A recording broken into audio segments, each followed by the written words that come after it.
Itoophiyaan itti ijaaramte yaanni Itoophiyummaa ji'u san faallaa Oromummaati. Oromoo balleessuudhaan maalummaa Oromoo eenyummaa Oromoo balleessuudhaan biyya Oromoo saamuudhaan tajaaramtee jechaadha. Kanaa jecha warri aangorra ture haga ammaa warra Itoophiyummaa san oofu yaada gartee Atsee Tewoodiroosii fi Atsee Yohannisii fi Atsee Minilikiin baanan lafa kaayyataniin warra deeman waan ta'eef jecha isaaniif dantaa isaaniitii miti akkas godhuudha. Hagartee kana jijjiiruu danda'u yoo mootummaan haqaa ta'u hundaaf walqixa dhalattu taate yookiin yoo Oromoon tokko tahee aangoo qabaatee qabsaawee ummata kana fonqolchuu fi irra aanuu yoo danda'e qofaa jechaadha. Yoo gartee wanni san hin tahin maqaan kun hin jijjiiramu jechaadha. Aangollee qabaadhu akkuma reefu atuu jettetti amma guyyaa har'aa kanatti namtichi siidaa Haile Sillaasee san jaare dhihoo tana isaatiif irra dubbatuun arge. Dabarezeetittiin dhaladhee Haile Sillaaseen torban hunda wiikeendii Dabarezeetu dhufaa jira. Bar Dabarezeet jaa amma 27 moo amma 30 dura mootummaan naannoo Oromiyaa tuni Dabarezeetii miti Bishooftuudhaa eega ja'an. Waan mootummaan Oromiyaa gartee ammata 27 dura seeraan murteessitee diduudhaan waan Atsee Tewoodiroosii fi Atsee Minilikii lafaa kaaniif san bakka deebisuudhaaf ammallee tattaafataa jira jechaadha. Eega lafa dha'ee dhidhiitachuun gartee gatiin qabu. Kanumaafuu amma wanni ani gartee jechuu barbaade waan kana maqaa kana jijjiiruudhaaf dura dursoo abbaan biyyummaa keenya guutummatti bakka deebuu qabaadha. Lakki Finfinneen ta Oromoo miti mee dubbii baaxel biyya Oromoo khamiisee san Amaara jala galchan maaliif akkas gootanii jennaan bar Amaaraatu naannoo isiisan jira Amaaraani marfamtee jaan. Hai Finfinneenis Oromooni marfamtee Oromoo jala maan seenne inumaa isla biyya Oromollee ta'uu baatte. Biyya Oromoo badhuguma bar biyya Oromoo biyya uummanni Oromoo keessa jiru kana lakki ollaan isii hundi Amaaraati.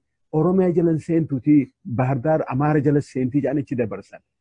Odoo magaalaan Finfinnee turu biyya Amaaraatu taate loojikii saniin yaada saniin Oromiyaa jala seenuutu irra jira jecha gaaffii malee. Haa ta'u malee uggaa isaanii tolte akka isaan fadhasan godhan biyya Oromoo fuudhanii lakki ollaan isii Amaaraati naannoo Amaaraa haa seentuu jedhan. Biyya Oromoo immoo gartee biyya Oromootis taate Amaaraa keessa jiraatiti. Lakki Oromoo jala hin jirtu. Balisa xiyya kuni gartee waan jala murtaa'u namni Oromoo. Dhugumatti namni Oromoo ta'e dantaa addummaa jedhee dubbachuun irra hin jiru. Dantaa addaa nuti hin qabnu Finfinneerraa. Wanni Finfinneerraa qabnu abbaa biyyummaati. Abbaa biyyummaati. Dantaan addaa hin jiru. Abbaa biyyummaati. Uggaa abbaa biyyaa taane maqaa keenyaas aadaa keenyaas waan feenes keessatti deeffannaa jechaadha. Kateef ni ta'a. Kan taane ni deemaa jechaadha. Balisa xiyya rakkoon hin jiru. Hai. Ani akkaan an fadhetti wajji bullaan hin ta'u bar. Akka hundi feenutti wajji bullaadha. Mirga xiyya namni tokko dhiitee gabra na godhatee aboo ati gabra xiyya tahiiti uggas wajji jiraannaa yoo gabran taane immoo waliin taanuu hatoo taate haa hafu gaaboo tokkummaan gabrummaa jalaa bilisummaa mitiisi tokkummaa mitiisi. Kanaa jecha nuti fudhachuun irra hin jiru maqaan san immoo ni deebi'a deebi'uus qaba takka jechuudha. Khabiraa wanni gartee magaalaan tuni magaalaa yoo magaalaa muummitti Itoophiyaatiiti Oromoodhaaf hin ta'u hajaan yoo taate darsa isaanii guurratanii Itoophiyaan magaalaa muummittii ni qabdi. Mootummaan Itoophiyaa Aksumitti ijaaramte Aksumitti haa galanii. Mootummaan Itoophiyaa kaapitaal isaanii Gondar turte Gondaritti haa galanii dhobbileessa qii. Lakki tunis fagoodha akkan jenne zamaana kanatti makiinaa jira xayyaaraa jira hin jiru. Waashingtan DC hunnoo gartee maali kaaba bahaa jirti jecha Noorz Iist jirti. Handhuurtii Ameerikaa Kansas City Missouri yookiin Kansas jechaadha. Kaapitaalli Ameerikaa Kansas hin jiru. Washington DC jira. Kaalifoorniyaan sa'aa 6 moo sa'aa 7 irraa fagoo xayyaaraanuu. Kanaa jecha kaapitaalli Itoophiyaa Aksum nuu haa ta'u moo gondarnuu haa ta'u humaatii mi'achi haa ta'anii lafateenya irraa uggas lafti federaalaa Aksum taatii jechaadha. Lafti federaalaa Gondar taatee Finfinneen taatu. Uggas nuti Oromiyaa keenyaas gartee maqaa keenyaa yoo loojii keessa kan jiraatu taate immoo nuti deemaan jennuun nu wajji haa jiraatanii. Immoo abbaan biyyaa Oromo. Finfinneen ta Oromooti. Maqalleen Oromo dantaa Oromooti. Eentu isaan gaafate biyya teenya jedhanii falmachuudhaaf ummata Atsee Minilik sanii fi Saale Sillaaseen akkasitti mana irra gubee beeladaa isaanii saamee dhalaa isaanii gudeedee ilmaan irra jala qalanii dachii isaan fudhatan horii kamiin bitan ni saamamte bar hattuudha bar jarrini hattuudha. Saamaniiti fudhatan hannaanii fudhatan biyya sanirraa haqan qaban odoo dhugaan jiraatte nuti gumaa ummata Minilik ajjeesee san gaafachuu nurra jira. Manneen Minilik gubee san gumaa gaafachuu nurra jira. Dachii Minilik fudhate san gatii ar'aa market value ar'aatiin nu kafaluu qaban jechaadha. Ar'atti walleenuu akka himanitti hektaarri tokko birrii miliyoona 10 moo maal jedhan akkasi. Egaa akkana taate biliyoona meeqa mootummaa Itoophiyaa irraa qabna jecha warra Itoophiyaa jiru warra Itoophiyaa Minilikiin deemu kana gumaa nama keenyaa dhiiga nama 100 meeqa miliyoona san gaafanna jechaadha. Lafa teenyatti biliyoonatti lakkaa'amtu tana gaafanna jechaadha. Obboleessa kiyya dubbii fidaa uummanni kun odoo dubbii tana cuqqaalanii ta'an irra wayya wanni isaanii irra wayyaa wanni Itoophiyaa fillee irra wayyaa dubbii tana dhiisanii magaalaa Finfinnee Oromiyaa jala galchanii meegaa boonu miidhinaati mirga addaa san nu kannaa yoo jedhan ilmaan isaanii afaan isaaniitiin qaraasifachuu ni danda'an. Amma ammaatu odoo mirga addaa gartee waan hin ta'in uummanni Oromoo arjaadha gaariidha. Biyya Oromoo keessa nafxanyaan jiru hundi ilmaan isaanii afaan Oromoon barsiisan. Magaalaa Haramaatii fi magaalaa Cirootii fi magaalaa Asallaa keessa ta'anii warri afaan hin beekne kumaatam. Afaan Amaaraatiin qaraan waa hundi isaanii eegamee jira. Wanni nuti ani ilmaan Oromootiin gartee yaadachiisu obboleeyyan kiyya mirga addaa waan jedhan kana dhiisaa irraanfadhaa mirga addaa biyya keenyaa fi mana keenya keessatti mirga addaa wanni barbaannu hin jiru. Wanni nuti barbaannu abbaa biyyummaati. Abbaa biyyummaati gaaffiin teenya tana taatii jechaadha. Yoo abbaa biyyummaa gartee keenya kan eehamne taate wanni feete haa dhuftu. Wanni feete haa dhuftu. Tokkichummaan walqixxummaa fi wal jaalalatti ijaarama. Yoo walqixxummaan hin jiraatin yoo jaalalli hin jiraatin tokkummaa wanni jedhan hin jiru jechaadha. Hai miidhamaa tumamaa wanni dur hafee haaraan amma kanallee nama keenya meeqa buqqaasan obboleessa kiyya humna ogaatiif irraanii gartanii kiiloomeetirii 10-30 magaalaa Finfinneetirraa fagaatanii mana kuma meeqaantama kuma 10 maarii 50 jiraachisuu jaaru jiran bar lafa qabachuu jiranii kiiloomeetirii 100 duruu pilaana kaayanii ummata Oromoo dugugnee ummata Oromoo shanyii Oromoo lafarraa dhabamsiifnee biyya tana fudhanna jedhanii jiran. Oromoo irraa dantaan qaban wanni isaan qaban qabeenya Oromootiif lafa Oromootirraa kana diduu qabnaa wanni kanan ta'u. Karaa haa deemnu karaa dirree dhawaatti isaa deemnu obboleessa kiyya umrii tiyya tanatti ani gaafan ani ijoollee dirree dhawarraa kaasiiti haga Hawaash Oromoo gartee ollaan Oromoo Afari. Warri isaa fi Somaalee jedhamtuun hin jirtu. Ana duratti immoo ogaa namni himu haga gartee zeela'aa biitii Afar kunii jedhan uduma oofanii waan itti galchan maali wallootti galchan.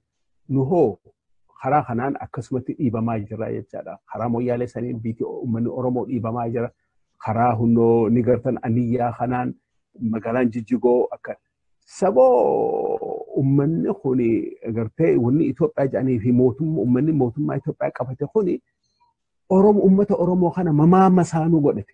Ummatuma Oromoo kana akka diinatti laalanii haruma hundaanuu nama kaan irra babbaasuudhaan nama kaan irra ijaaruudhaan Oromoo kana xiqqeessina lafa isaa xiqqeessina afaan isaa balleessina aadaa isaa balleessina jedhanii nu duulaa jiranii nuti maali nuti Itoophiyaa nuti jennuu fi ummata kanaa wajji harka dha'uu maal nu barbaachise dura dursoo faqi keenya guutamuu qaba.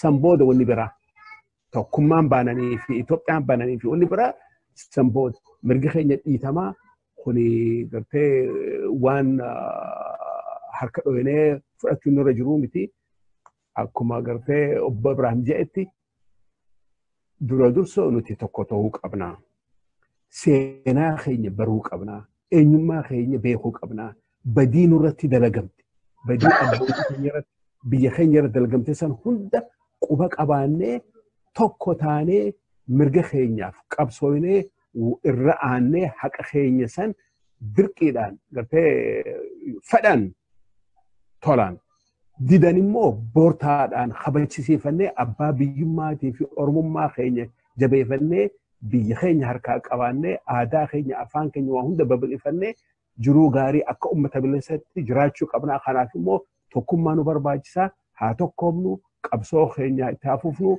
وان قرتي حبت واني ساندو باتن كيسا سيري هجرها أولو وان جاني قرتي وري وياني سنيس خانما دبچا جرو يجارا إساني خسيري قرتي أدو دريدام بي أورمو أو تيجي أدو همو سيرا ران تركان فتني سيرا جبسودان نما خنني ججارا خنا ججا سيري هجرها أولو دريدام تو أورميا جلتي هاي بتو إنماتو قرتي مقالا مومتي أورميا بحاتي دريدام دريداتنا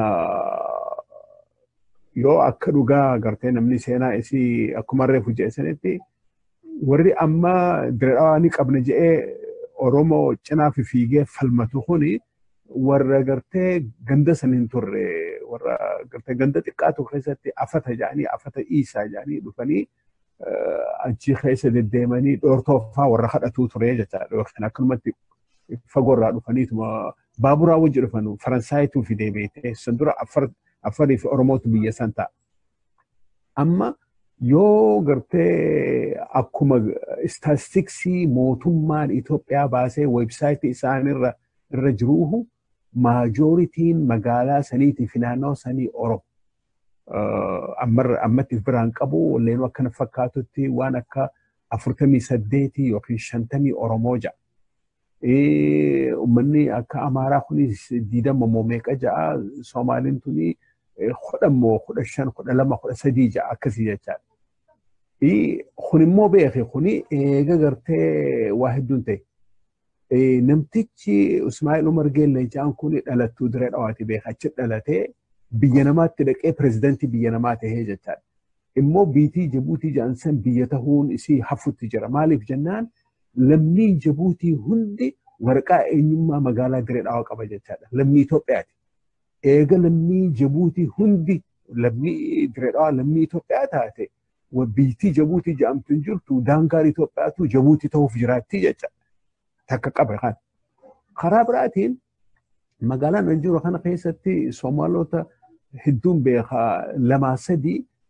براني بازبورة إثيوبيا بافتشو الأف دولار ومشنتنين باسي أنا جي أكمت جنان وقاعدين خان قيسة لكيتمان قبل أمتا ماريولا وان هنتان اتخاقاني ورقا إنما في متاوكانا خانني جي متاوكا سنينين دكي بازبورة إثيوبيا بافتني جي وقانا تتاعي دلقا تشوفة سنينين دلقا قافان أصنفو أمريكا رفو فلوس أكسي جي لمما إثيوبيا دولار شنتمت بيتمتي جي أمني قولي سومالين مقدشو دلت سومالين هرجيسة دلته، سومالين بنتلاند دلته هندي دولار شنتمي لمما إثيوبيا بتاني وركاين ما بتاني درير آخر ساتي من جارتني من بتتني أبابيات هني جتا نوتي ونيتين بك كم حيوم موتوما إثيوبيا از تودروسي من الكراخاس إلى الرا وني نما خيني رتي دلجن نما خيني حيومسو نما خيني قرتي ميلا مغولاني ni akka gartee gaccabee gada antii namaa ta'u ekonomiidhaanis poolitikaadhaanis barnootaanis waan hundaan nuti duulaa bahan amma biyya keenya kana keessatti Soomaaleen Ameerikaa fi Kanadaa fi biyya Dubaayii fi Su'uudii fi Awustiraaliyaa fi Awurooppaa fi Maaroojotundi akka waraabeessa gartee holana wal yaamutti wal yayyaama aboo biyya abbaan qabne harkanne hootaati maaluma xiqqaanii dachiis bitannee maal moggoonaa لممان سنيس دولار شنتمين بتمتجان دولار شنتمين لممان إثيوبيا سيتزنو يتون دولار شنتم خنا ببتتني بيجسون دجارتان هو تجافت أوغادينيتن على دسينجا eessamee waraqaa dhaloota keetii fi muka keessatti hin beeku afaan amaaraa hin beeku afaan oromoo hin beeku achi hin dhufee siin jedha ani Itoophiyaadhaa siin jedha so lammiin Somaalee hundi tajaajilti qofa donteen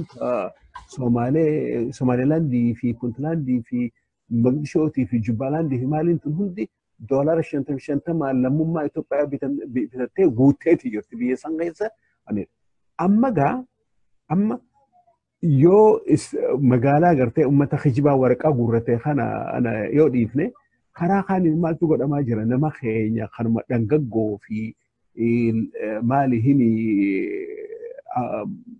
awwaallee jinni naannoo kana jiru kana hunda ugaa dhufan waraqaa eenyummaa ittiin kannan Oromoo beeki ittiin kannan maalii fi doolaara 50 saniin qabu afu alaan dhufne warri immoo Ismaa'il Margeellee baankii Jibuutii irraa maallaqa fudhatanii mootummaan Jibuutii pilaanaan gootee akkasitti itti guuramaa jiran akkanumaa wajji immoo lakkoofsa saniin qabanii ammallee maajoritiin uummata Oromooti jechaadha.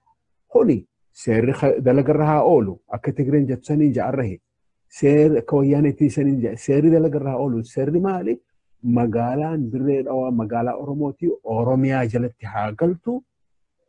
Magaalaan guddoon Oromiyaa gartee Oromiyaa bahaa yookiin Harargee bahaa Dirree Dhawaatti haa galtu takka. Kan waan kanarraa hafeen ammaas naannoonni magaalaa Adaree kunis biitii uummata Oromootirraa fudhatamtee cubbuudhaan magaalaa namni 4,000 nama Adaree namni Harar kuni 4,500 keessa jiraa jedhan. Obboleessa kiyya namni 100,000 bulama. Namni Adaree Austraaliyaa jiru, Toronto Kanadaa jiru, Ameerikaa jiru filatamuudhaaf mirga qaba. As taa'eetitti absentii baalatti gartee bakka hin jirretti sagalee isaa kanneen achitti filamaa jecha. Obboleessa keenya wanni nun godhin hin jiru Finfinnee qofaa miti, Dirree Dhawaa qofaa miti, Jijjigoo qofaa miti, magaalaa Adaree qofaa miti. Bakka hundattuu nama keenya mootummaan itti xiyyeeffatte honnedha. Ani wanni na dhibaa jiru. Mootummaan uummata ifii irratti xiyyeeffatte uummata kanaan lafarraa balleessa, uummata kanaan gabaabsa. Maayinooritii isaan godha jettee kakattee warri dur isaanii godha Mallas-Zeenaawiin dirree bahee eega biyya Oromoo hiruu fi nama Oromoo biyyarraa balleessuu fi dachii Oromoo saamuu fi nama kaan bakka hundarraa wali guuree biyya Oromoo irratti qubsiisu ajandaa godhatanii imaammata godhanii akka poolisiidhaan itti deeman kuni badii guddaadhaan mangistii mootummaa nama jirtuun dhugumatti mootummaa Oromoo yoo ta'u taate waan kana hunda garagalchuu qabanii jechaadha. Beekaa immoo namni tokko Oromoo irraa dhalatee fi afaan Oromoo dubbateef mootummaa Oromootiin wanni isaa hojii isaati poolisii isaati. Akka dhageenyutti Haayile Sillaaseen maqaa haadhaatillee himuu sodaatee eenyu haati isaa Wayzaroo Yeshimma beeta. Abbaan qabdu Wayzaroo Yeshimma beete. Kanuma fixanii beeka. Isiin Oromo. Abbaan isaatis akka himanitti Maariyoo Guddisaa Maaroo jedhani 75 dhiini dhiigaan Oromo. Laakiin namni diina Oromoo nama Oromoo lafarraa quncaase nama Oromoo miidhe nama bada nama gartee haalii isaan hunda naxxanyaa kana guddisee Oromoorra kaayee lafarraa duguge keessaa diinni Oromoo lakkoofsa tokko Haayile Sillaaseedha. Abbaan fedhe waan fedhe haa jiru. Siidaamii waan fedhanuu haa dhaaban kuni seenaa hin jijjiiru. Seenaa Oromoo kun hin jijjiiru. Namtichi kuni diina Oromoo ture. Diina Oromooti hagga gartee seenaan jirutti akkasitti beekamuuf jiraata. Siidni inni jaarmeen kun gatiin qabu.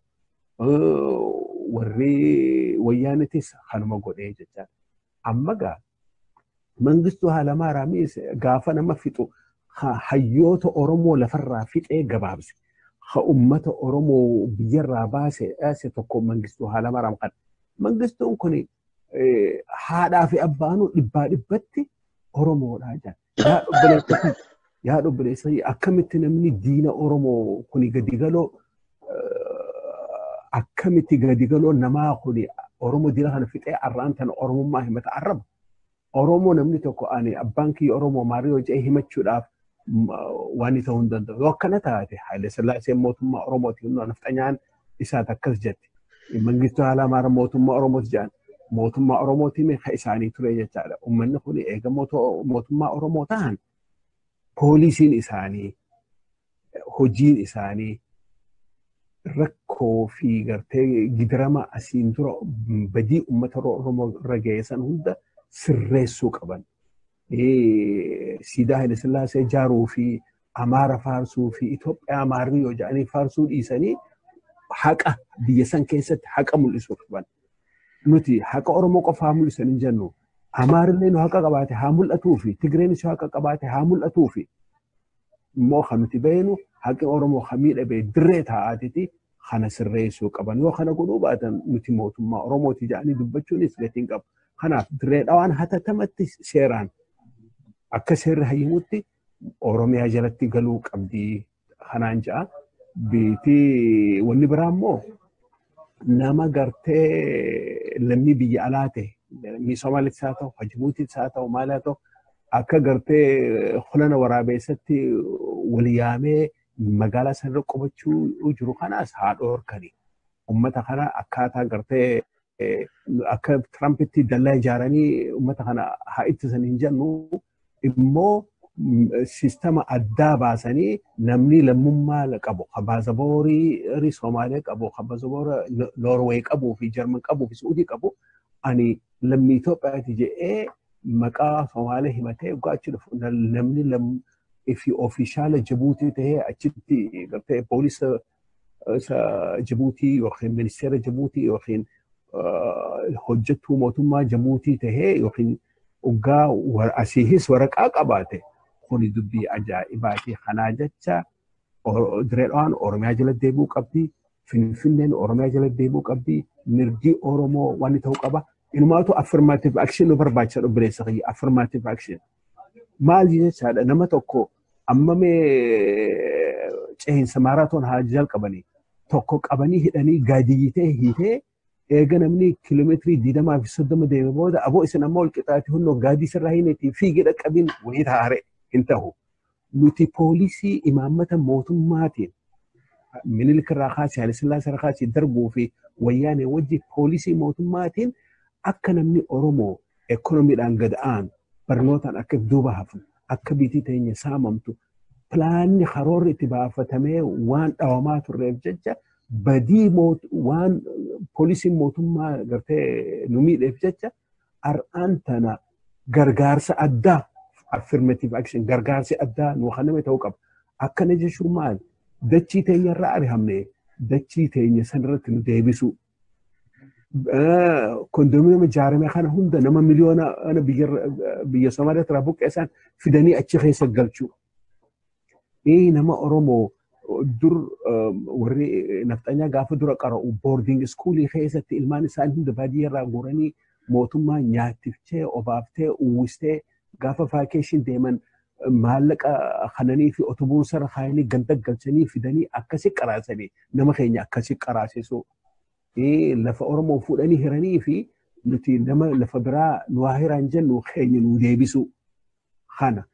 Kanaatiitu eeggata affirmative actionii malee walqixxummaa jedhamu kun hijiba walqixxummaa sobaati. Gumaan keenya affirmative actioniidha. Affirmative actioniin waa hundaan ekonomiidhaanis akka gartee uummata biyya saniitiin walqixxaannee akka lakkoofsa keenya akka heddumina keenyaa sanitti mul'annee waan ni ta'uu qabnaa anja'a. Kanaafuu dirree dhawaan ta Oromiyaati, Finfinneen ta Oromiyaati, hatattamaan Oromiyaa jala deebi'uu qabanii namni Oromoo mirga isaa gartee yoo mootummaan seeraan gartee seera guutee hin deebifne wal nyaachuu dhiifnee nuti tokko taanee qabsoo teenya daranuu fineensinee itti fufnee haqa keenya deebifachuu qabnaa jaabu.